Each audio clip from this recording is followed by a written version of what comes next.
Removing the oil sump shouldn't be any drama whatsoever on any normal car.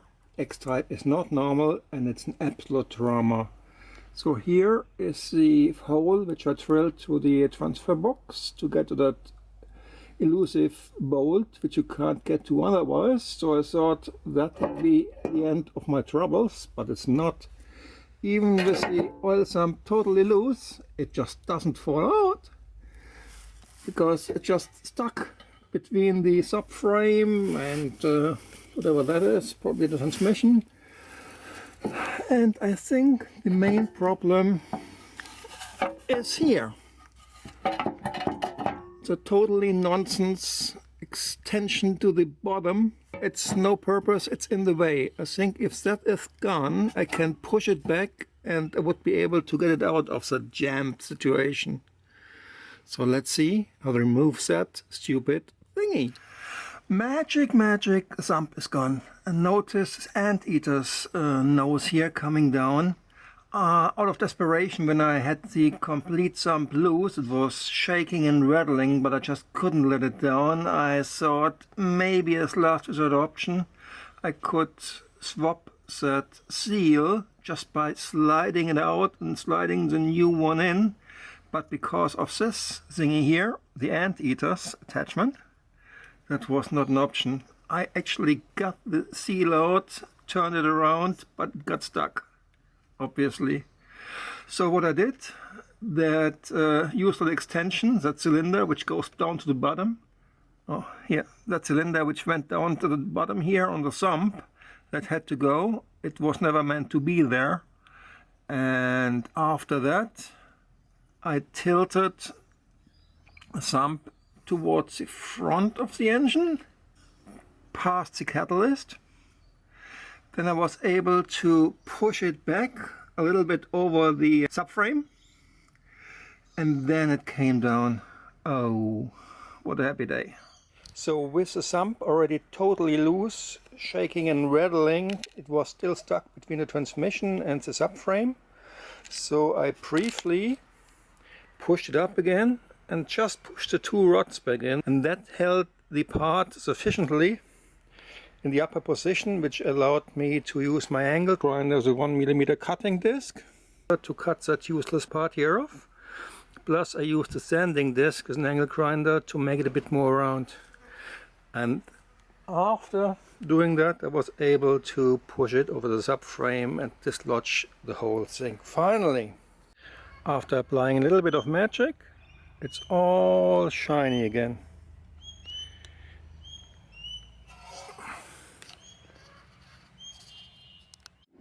That's the next step of assembly and the gasket. Meanwhile, I cleaned as well the underside.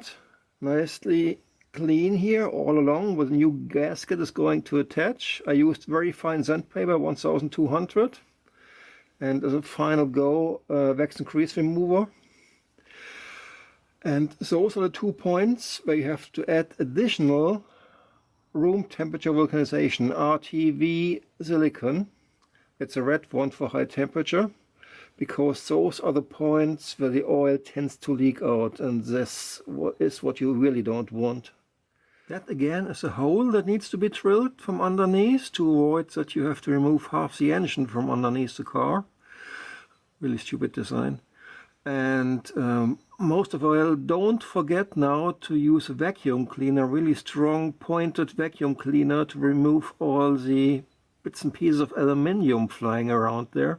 So first I used a vacuum cleaner from here, from there, and I really saw huge amounts of aluminium rushing into the vacuum cleaner.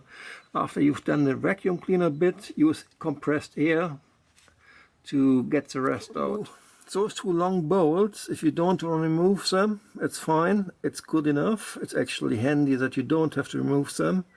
You can only remove them if you remove the big under tray, the big plastic under tray, but there's no need to. And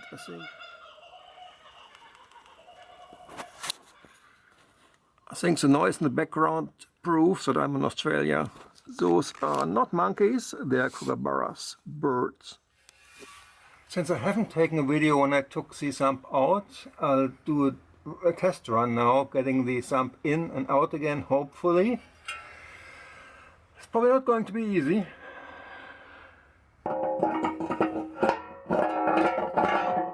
That was unexpected. I just tried before and it was so hard. Yeah.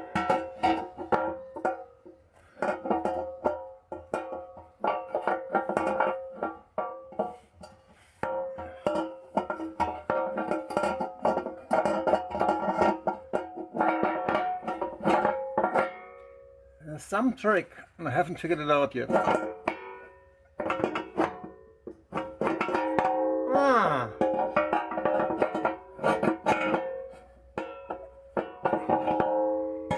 Okay, it works somehow. Okay, the big moment has come to reattach the sump to the engine block. You can see I applied some RTV on those two spots where the timing cover meets the rest of the engine block. And I decided to oil everything except those 2 points where the RTV goes on. So I'll apply a tiny little bit of film of oil on both metal sides, on the car, on the sump, on the rubber. Just those 2 parts where the RTV is on, I left it clean of oil, and I actually cleaned it.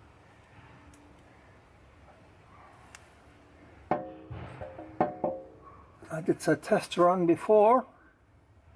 I get a little bit of feeling of how to do it. It's tricky anyway. So first shove it over the subframe, I assume.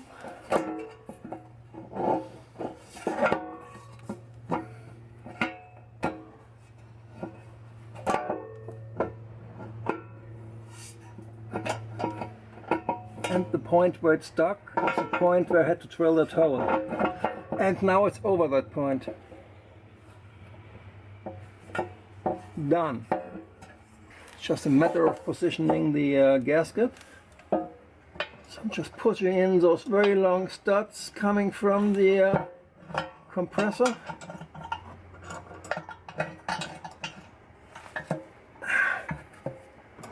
Yeah, so it's holding up. It's fine. Looking all good. I start with these 2 slightly longer bolts. Okay. The sump is back on, including those 2 brackets. One here and one here. The torque for all those bolts on the sump upwards are 25 Newton meter all around, including those 2, also 25 Newton meter. Those 2 bolts, one here and one here, from a sump towards the transmission are supposed to be tightened with 45 Newton meter. Very difficult access with the torque wrench, so I just did it like that. Obviously that difficult bolt just above that newly drilled hole is also in position, and now a sort of something to make sure that no dirt, water, oil, whatever is getting into that cavity, newly created cavity, to possibly create corrosion on that bolt.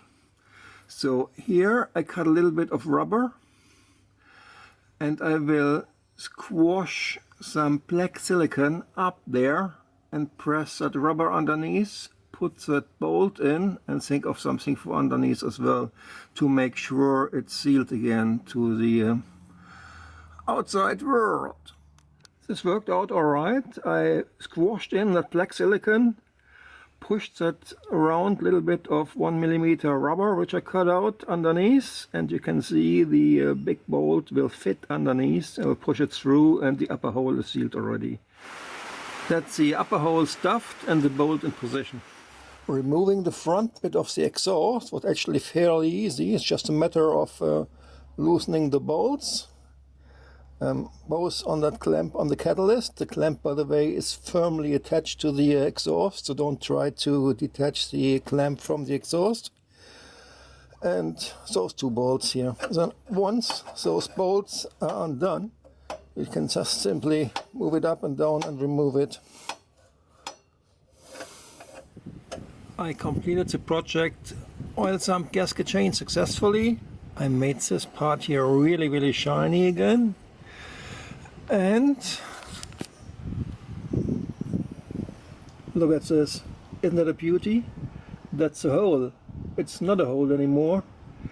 I used the head of the bolt, which I cut off, to produce a tool to drill the hole, and that head I simply glued on with black silicone after I spray painted it with clear coat, and I made it round before that.